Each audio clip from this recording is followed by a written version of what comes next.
Hey everybody, this is Emily with Hopscotch Interactive, and I am here today to interview somebody who has probably had the best week ever. I'm here with Chad Taverny, who is the founder of North Country Drone Search and Rescue. And Chad, it's amazing to have you here with me to chat about the week that you have had. Please introduce yourself. Well, first, I want to say thank you for having me on your podcast. I really appreciate it. For anybody who doesn't know, who I am, which is probably all of you, my name is Chad Taverny. I live in a small town in upstate New York called Malone, New York. It's up on what they call the foothills of the Adirondacks. So I'm in a pretty remote country type area. I am a recently retired New York State Police trooper and investigator, where I worked with the state police for 20 years. Had a great career there, and retired from there actually in January of 2022. And since then have been exploring some other post retirement work options, and have been into flying drones for several years, and have had an interest develop in the thermal drone imaging technology, and just figured I would invest in the equipment and try to start a small business around that. So Amazing. that's So you have had obviously a keen interest in perhaps search and rescue and public safety. And so that might have been the thing that really led you to your interest in drones, or what was the thing that drew you to drones in the first place? Well, I mean, I would say yes to both. Like, I've always had, like, ever since I've really, like, even heard about, like, drone technology, I've always had an interest in that, aerial view perspective and stuff. But yeah, certainly in my 20 years as a law enforcement officer, was involved in probably countless, cases of search and rescue, missions that we would, be oftentimes engaged in. So there's no doubt that that also contributed to my, you know, at least thought processes around, developing, a thermal drone search and rescue based business for sure. So I'm guessing that we can talk about the thermal, like the technical aspects and the elements of what you're doing with the DJI Matrice 30T. I'd love to talk about that. But before we do, can I have you recap for me what happened this week? Because this all started when I saw a post from you on the Commercial Drone Pilots Facebook group.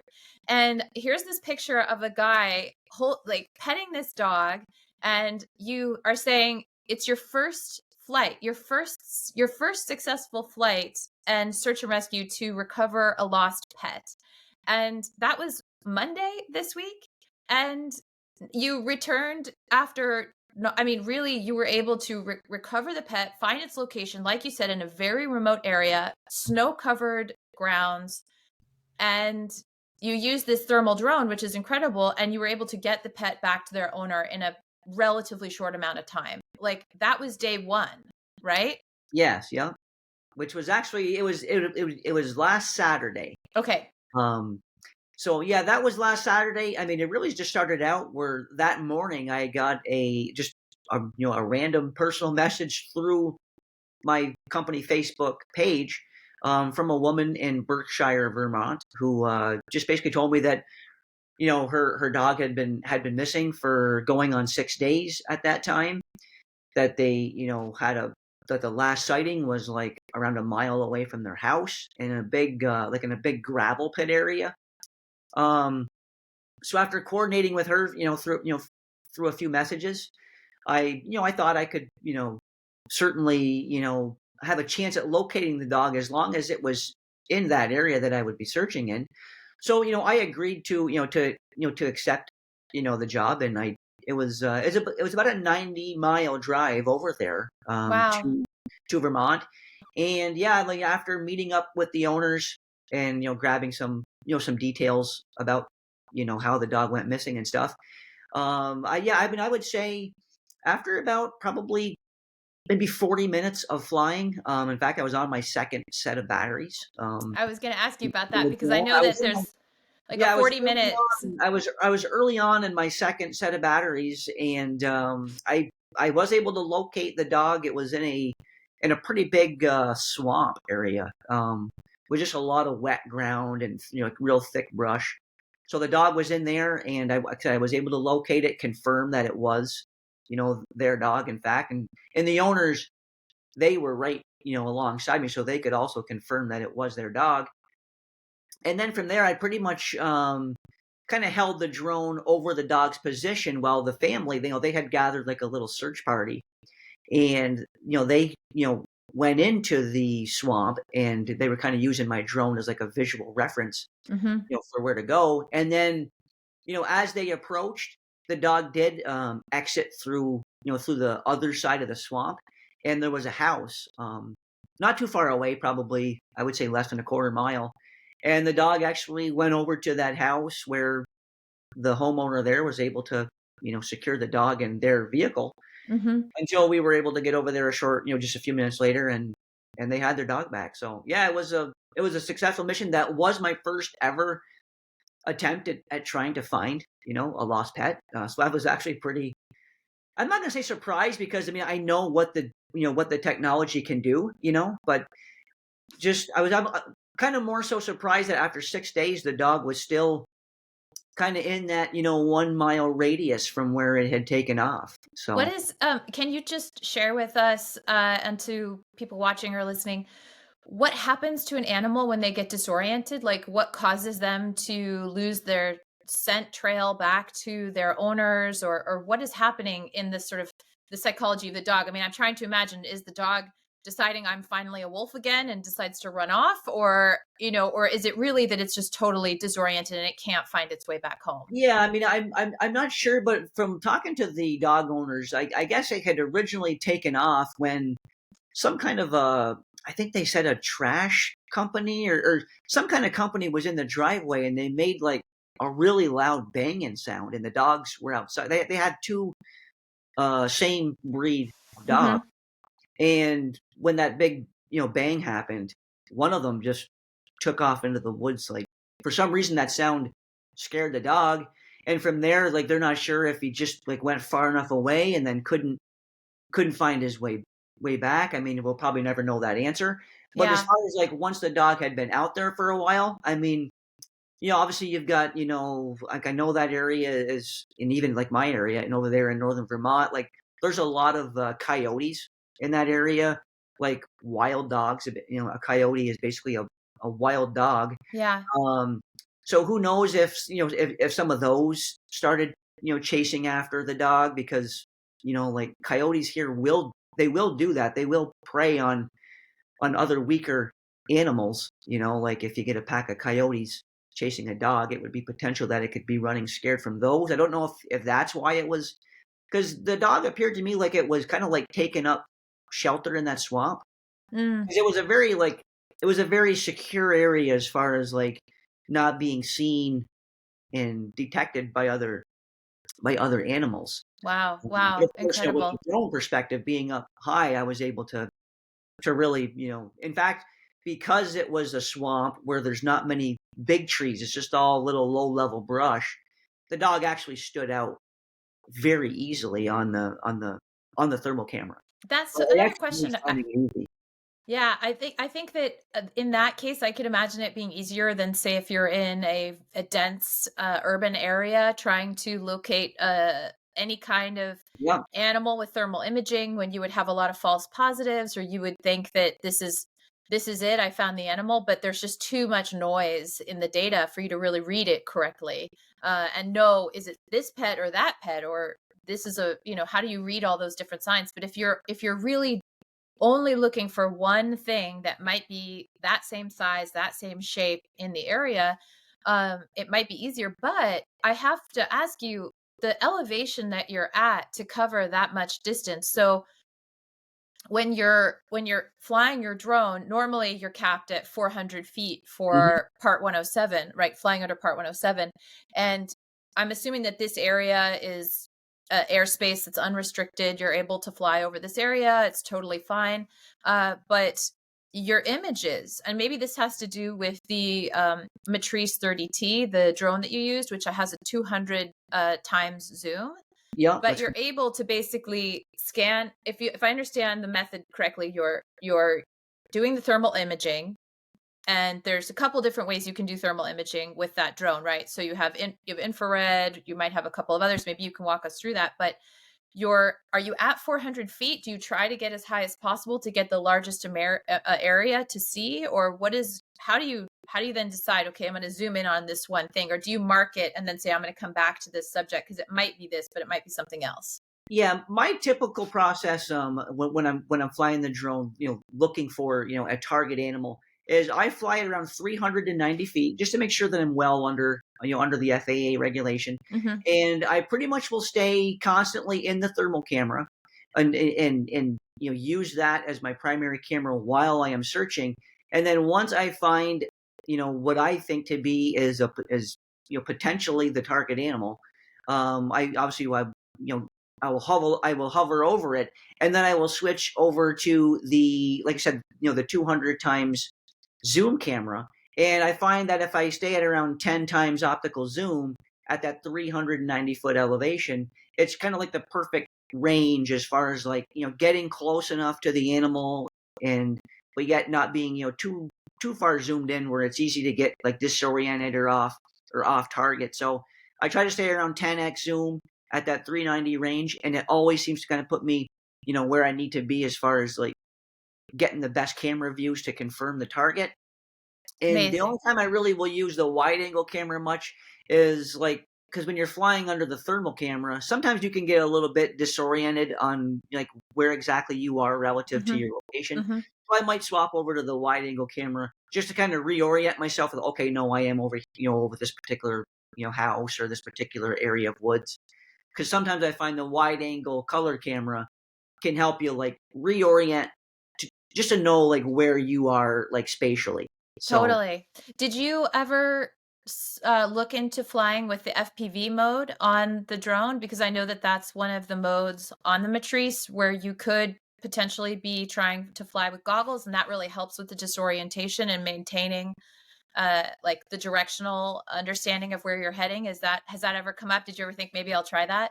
I have played around with the FPV camera a few times, but due to the like, there's a lot of jittering and like fluctuation in that view because you're not getting the stabilized gimbal image. Ah, You're getting the raw 1080p yeah.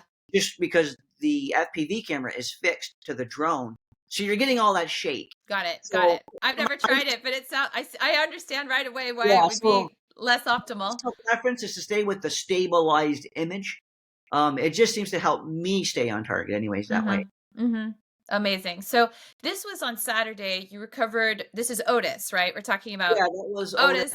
Otis the Red Hound. Yeah, Otis the Red Hound. So everybody everybody on the commercial drone pilots channel was obviously cheering for you, and I mean, which is great because sometimes it can be a little bit of a grumpy bunch, right? I feel yeah. like a I lot of was times. actually like, I won't like I was like kind of like really like amazed at just how much like support there was over that. I mean, but I mean, having been, a former pet owner myself, growing up, like I understand, obviously, I understand that emotional connection that pet owners get to their animals, but still, like to see, like the overwhelming support that so many people have had for it, it actually was certainly interesting and very nice to see. Absolutely. So let's talk about that, and then I know you had another rescue almost like immediately following that. But basically, one of the things that I want to share with you, because I think this is why I really suspect that everybody is excited about what you're doing, and I just wanted to read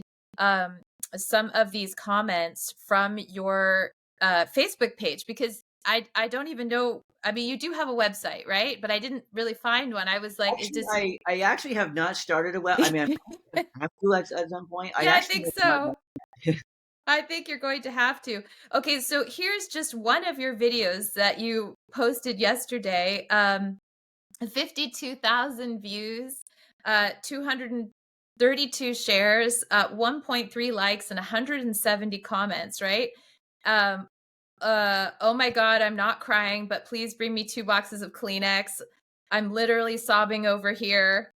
So this is for the second dog. So happy Max has his life partner back. Um, Hoping and praying my girl makes it back to me. I think that, and another one, heartwarming. Sure wish this wonderful service was available when my pup was lost in the middle of nowhere. Um, People, I'm crying the happiest tears. Not all heroes wear capes. This is like overwhelming, like an entire scroll of just one post. You have many of these posts. I'm crying, so touching. All love, God's angel blessings. This, you've really tapped into, I think, the emotion of people, I think, having hope for their lost animals, people loving pets, but also you've really done something quite special. Like, you're using drone technology, which is, of course, it can be used for good, it can be used for bad. It has so many uses, but I think that people are seeing that this is a huge step forward in the way that we can recover our pets or look for people who have gone missing. Uh, have you ever experienced anything like this? Honestly, I haven't. I mean, not on any content that I've ever produced or shared on on social media. Yeah, like I said, I mean, I in all those comments that you just read off, like I have obviously I've read those myself. Like it really was like I said, like almost kind of like overwhelming to see like so many, like really thousands of people that I don't even like know, like Yeah. express like almost like their like emotional affection to the situation. Like Yeah. it Yeah.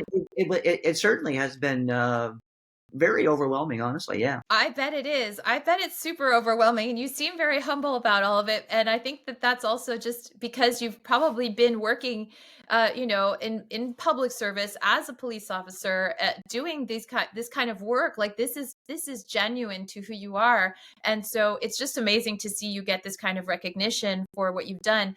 So you rescued Otis, and then the next day or a couple days later, Max, this other animal, goes missing, and somebody finds you again. I'm not sure if it was through Facebook or through your network. You don't have a website yet, but what happened? How did then Max the story of Max come to you and unfold? Yeah, so Otis was on Saturday, and then it was the following Tuesday. So what was that, like maybe three days later? It was late Tuesday afternoon. It was on Facebook again. I got another personal, or actually no, I take it back. It was a phone call. I got a phone call, based off my Facebook page. But I got a phone call from the concerned owner. His name was Ryan, and he lives in a small town close to where I live. It's about a 20-mile drive, and I'm very familiar with the area and actually worked in that area when I was a law enforcement officer. So I was very familiar with his area, and it was in the town of Ellenburg, New York, and it's a very remote area, pushing right on what we would call the foothills of the Adirondack Park. So we're Yep. really talking about like really truly like really thousands and thousands of acres of just primitive wilderness, just full of pine trees and just vast wilderness, basically, with only a few select roads that go through the entire area. And so he called me and said that his 4-month-old German Shepherd dog had been missing for, at that point, it was 3 days. Hmm. So again, that was on late Tuesday, and so at that point, I didn't have my, and probably a fail on my part, but I didn't have all of my batteries in my battery bank like charged up and like fully ready to go, because I don't like to store the drone in that condition. So I try to keep the Yeah. batteries like maybe half charged. So Yeah. I had to like fully charge all the batteries and everything. So I made plans with him to meet him the next morning Mm-hmm. over there where he lives. And so I got there. I mean, it was around probably 10 a.m. And obviously, I met with him, got as much details as I could about how the dog went missing. Got a updated photo, to know what I was looking for. And he basically just said that his dog had taken off, behind the house. Which his house, like once you go behind the house, it's just literally thousands of acres of woods. Wow. You know. So he pointed me in the direction that the dog took off, and obviously I launched right from his driveway basically, and started searching. And after probably, I'd say maybe 40 minutes of flying again, and it was a second set of batteries Second again. set of batteries. I don't Okay, know so if that's like a luck thing for me or what, but on the who second knows? set of batteries, I noticed that there was I noticed a heat signature that was way back in the woods, and it looked to me like it certainly could have been the dog because I mean I knew it was too small of a signature to be like a squirrel or a fox, but I knew it wasn't big enough to be like a deer because there's a lot of white-tailed deer in our area. Yeah. So I knew it was very high probability to be possibly his dog. So, but his there's some big power lines that that are near his house, from the road, the roadside power lines, and they were giving me some interference on my RC Plus controller. So I was have like I was able to get to the signature and I could see it with the thermal camera, but because of the interference, I wasn't able to get over to my zoom camera to like try to confirm what I was looking So at. you were just like your RC controller was not responding? Is that like what was the error you were getting? Yeah, I wasn't getting any errors. It's just that I was having so much lag in Got the it. connection between the drone and the controller that Mhm. it wasn't letting me switch over to the camera. Is that also the distance? Because I feel like when I listened to the video playback that you had recorded from your screen recording, like Mhm. from when you found the pet, uh, you said that it was over 2,000 feet away, so that you were pretty far from the pet. Yeah, Is that correct? and that was after I had repositioned myself to get away from the interference. But Okay. even at this point in time, when I'm still in his driveway, I was about the same distance. I was in that 2,500 foot range, Mhm. which is, if I'm not mistaken, is just under a half It's mile. like a half mile. That's right. So, which is certainly well within the range of the DJI Matrice, but again, Sure. because of the power lines and the vast trees in the area, I was getting just enough interference that I was not able to get over to the zoom camera. Mhm. Um, so what I did is I GPS marked the location, um, which is a which is a great feature of the Matrice 3T is the fact that you can pinpoint exactly where that spot is and then Mhm. circle back to it. So I marked the location, landed the drone, and I from looking at the map earlier and kind of getting myself acquainted with the area before I even went over there, I knew there was a side road that cut up the same direction of where I needed to go, but it was like 2 miles the whole other direction. So I basically just, loaded up the drone, drove over to that road where I knew there wouldn't be any power lines. It's basically just a what we call a seasonal use road. It's a Okay. road that during the winter time, because we get so much snow up here, like during the winter months, like the local town doesn't even plow the road. I see. So were But you driving on an unplowed, like a completely unplowed, snow-covered road at that point? well, I got benefited because come to find out after driving up there, there's a little small hunting camp way up at the top of this mountain where this road goes up to. And I think the owner of the little hunting camp was plowing the road because I mean there wasn't really any signs of like your typical, citizen traffic because it was basically a dead end dirt road that went to just this hunting camp. But I'm assuming that guy, whoever he is, was keeping the road plowed. So Wow. I was able to get up the road and I was able to kind of get pretty much right in line with where that heat signature was. And because of the area, like because of how dense the area was, like I pretty much had to launch the drone right from the middle of the road, which which wasn't an issue because like I said, I mean it's a dead end road. There wasn't another car on it anyways. So I got the drone up and already having the area GPS marked, it made it Mhm. easy because I was able to just basically fly over and it ended up being about that same 2,500 feet distance away. It Right. just I just came into it from a whole other angle. Great. That's amazing. And And you were able, like, also, like, what's the temperature outside? Like, I always feel like there's maybe this is the Matrice is better at handling more inclement weather. I know that it has water protection. It can be used outside in the rain. But are you worried at all about flying in the cold? We flew a mission in Tahoe last year after we'd had tons of snow, like mhm. 16 feet of snow at some point. Was there like, did you experience any fog on your lenses? Did you experience anything else, or was it just there was no impact from the weather other than just being able to drive to the point where you were able to launch?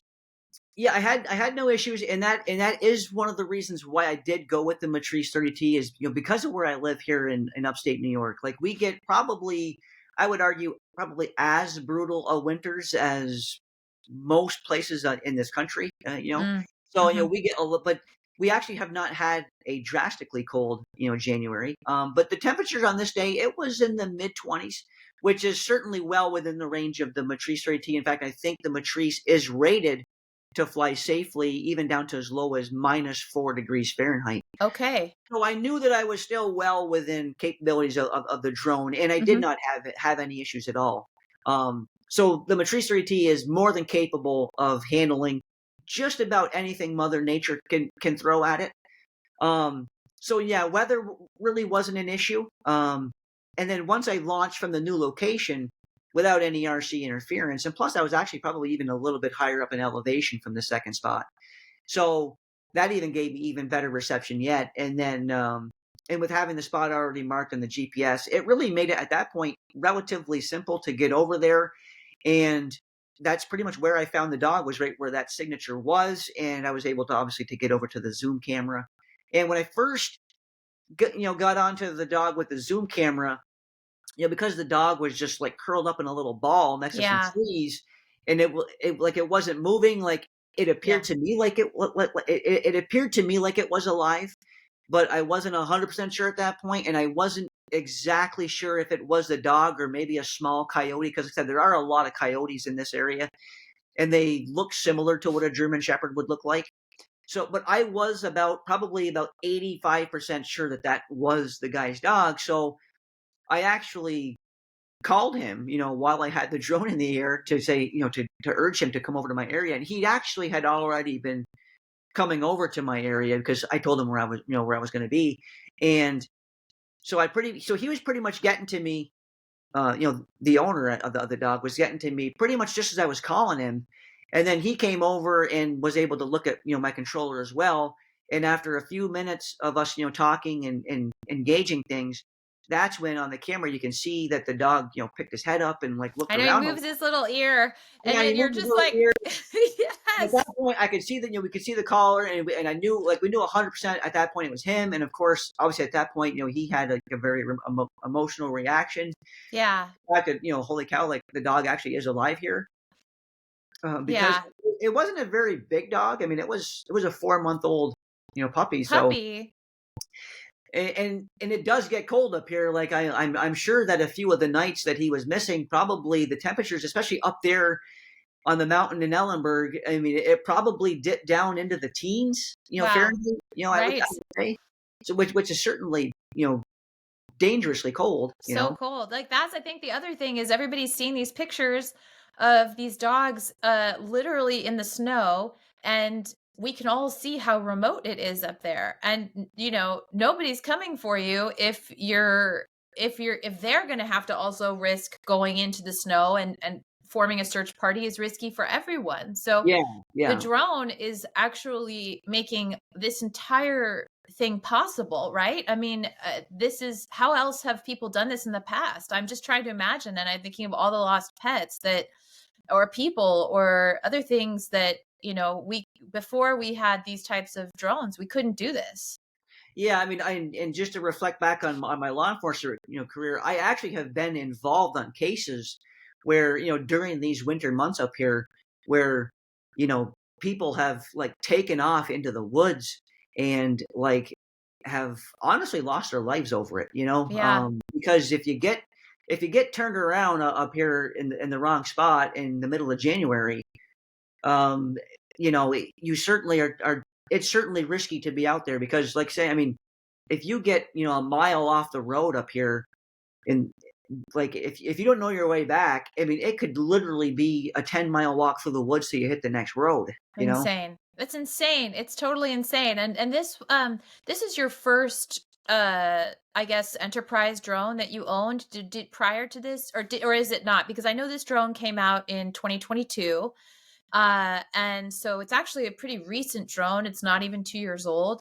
Hmm. Did you own a like another type a any kind of thermal imaging drone before this, or is this your first thermal imaging drone? Yeah, this is my first thermal imaging drone, but in fact, I still have them, and they both still operate very well. I actually have the original DJI Phantom 4, and I also have their DJI Phantom 4 Pro, Mm, which is just a little bit upgraded camera model, really. over the original Phantom 4. But I still actually have both of those drones, and I still fly them. But they don't have, obviously they don't have the thermal camera, they don't have the zoom camera, and they don't have the same robust design for handling the elements. In fact, I think the Phantom 4s are only rated to like basically the freezing mark, like 32 degrees Fahrenheit. So you really Yeah. wouldn't be pushing it below freezing much. Yeah, for sure. But yeah, the DJI Matrice is really the perfect drone for for what I'm hoping to accomplish, because it's got the incredible weather rating. You can fly it in rain and snow. The only thing I will comment on that too is, like, which is a little bit dicey, or can be dicey for me here, is we get a lot of a lot of freezing rain up here. Like, we'll get days where it'll, like, the temperature will hover like right at that freezing point, but it'll be raining out. So at Mhm. that point, obviously, you got to be, very cautious about, ice forming on the drone while you're flying. So Yeah, for sure. that would probably be like the one environmental element that would probably hamper me from being able to engage in a mission, would be like in instances where we had like legitimate freezing rain, because at that point it would stick to the propellers and the drone. And but that's like the Cause only lots of problems. Yeah, yeah, but that's what like the about only night? What about, like, flying at night? So this drone, for example, has strobe, you can attach lights to it if you wanna put a searchlight on it. Have you considered doing any kind of night missions, or is it just at this point just way too difficult, or what do you think? No, I do have I do have the in fact it's called the T60. I'm sorry, I have the JZ T60 spotlight that mounts on top of the matrice and plugs in, and it works well. I mean, I haven't used the spotlight yet on an actual like mission, but I have practiced with it, around home, and it works very well. As far as confirming what it is you're looking at night. And what I find actually is, because and you're right, the matrice does have a strobe built in, so you're already FAA legal flying at night, because you have the built in strobe, and when you put the searchlight on top, it gives you the capability to confirm, what it is that you're seeing on thermal. But actually, flying at nighttime is actually probably the best time to Mm, fly with a thermal, because at that point you have zero, sun heat on the ground, wow. and Right, it right. it really makes all of the thermal images just like really just pop out all that much more. I mean, I would honestly, Amazing. as far as like actual like thermal camera usage, nighttime would actually probably be the absolute best time to fly. It's just that when you're in like a search and recovery type situation, as long as it's mostly cloudy out, I like daytime, because you have that two times that 200x color zoom camera, which is going to make Sure. it super easy to actually pinpoint and confirm what it is that you're looking for. Well, I guess also the disorientation would be you'd be less likely to get disoriented during the Yeah. day, because if you had Yeah. to pop back out to Zoom to make sure you were flying in the right direction, you could do Yeah. that. So there's pluses and minuses, but it's really fascinating. So I just want to recap. So there were two successful missions back to back. You had one right after that where you weren't able to locate the dog. You flew for, I Yeah. think, 3 hours and you had to abandon the mission. Yeah. And then you had another call just a couple days ago, or maybe even the day That before was yesterday. yesterday or yesterday. It was yesterday, actually. Yeah. And so you were able to also, I don't know if it was your help that assisted in the drone, but it certainly was a successful situation, because the dog did, in the time that you were flying, return back Yeah, to. I mean, I'll never be able to know for sure what happened, but I mean, the dog. I mean, I was, according to my post-flight, map, like I was flying my drone within a couple of hundred of yards, Mm, if that far, mm, from where the dog ended up going to, amazing. which was only about a half mile from where he took off from. Amazing. Yeah, So so you've had this incredible week, and I'm so glad that we had time to chat today, and that you didn't have to charge your batteries right away and whisk off to another shoot, or another search and recovery mission. But I have a feeling that you are going to be pretty busy. One last question. Obviously, North Country Drone Search and Recovery, you have listed a lot of different services on your Facebook page. So you do right? You do real estate, you do this, you have, I mean, there's so many different things that you're offering. Do you feel like you have product market fit with this particular niche now and that this is probably going to keep you busy enough? Or how are you feeling about the other services that you had also listed? Yeah, I mean, I am equipped, to offer, all of those services because, like I said, and that's why I kept my Phantom 4s, and especially the Phantom 4 Pro, is because that drone actually has a 20 megapixel 1 inch camera sensor, so it actually, as far as like color imaging, actually beats out the Matrice 30T. The Matrice 30T is strictly a search and rescue drone, and Right. that It's a half-inch CMOS which sensor, yeah, right? Yeah. which is why I got that drone, was for search and rescue. And that is the primary focus of what I wanted, of what I want to do. But I also want to be, equipped and capable of handling any potential drone, mission or project that anybody would be looking to have done. So Yep. I just wanted to make sure that I was equipped to kind of do it all if the need arose. I think that this is probably the most successful launch to a small business I have ever heard. And I feel like you did an amazing job finding something that you could do with your skill set that obviously is a huge need for people. You had mentioned, I think, on the commercial drone pilots Facebook group that, or I don't know if this was you or somebody else saying that there might even be a network of other people who do this around the country. So, if there's, I'm gonna for sure in the links and in the links to whatever I post with this recording, I will make sure people know how to reach you, and also if there are any other resources for them or resources for other pilots that want to ask you or get more information about how they can offer these services in their area. Uh, you know, please let us know if you have some contacts or ideas for them so that they can also follow up on this. Okay, yeah, and one final thing that I might would like to add is just that, like, I mean, anybody out there, even if you're in another state from me, like, because like what I found is by getting into this drone, business, especially the thermal drone business, is I've developed some other, a lot, actually several contacts of other operators, rather it be around in New York State or even neighboring states.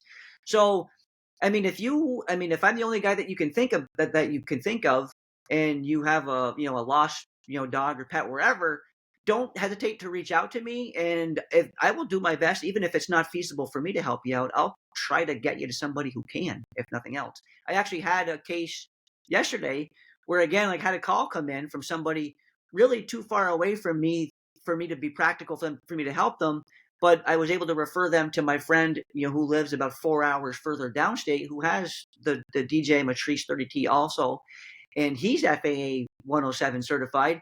And long story short, he was able to locate that dog yesterday as well. So, Wow. just like the networking Yeah. possibilities, if nothing else, I don't mind, and would be happy to help people in that way also. So, Well, maybe this is how your website might evolve is with a, launching of your website and then also the network. So people in their moment of need in particular for locating lost pets, that they would have a resource. So I think that you're just having the best week ever. And I'm sure that everything else that comes to you this year is going to be also very exciting. And I hope that as it evolves, that you'll please stay in touch with me, stay in touch with everybody, and let us know so we can follow all these great stories. So thank you so much, Chad. And if they want to reach out to you, it seems like right now they should go to the Facebook page that you have for the North Country Drone Search and Rescue. And if anybody else, is there anything else you'd like to share, or how else to get in touch?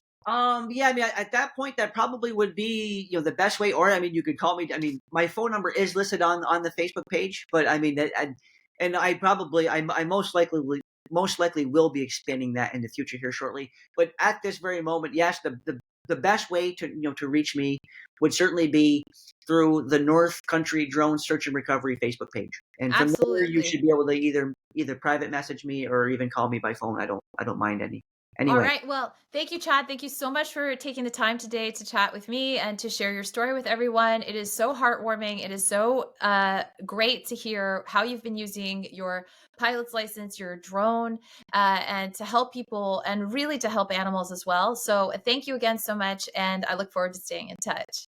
Yeah, I look forward to it also. And I want to thank you for having me on your podcast. Thank you. Mhm.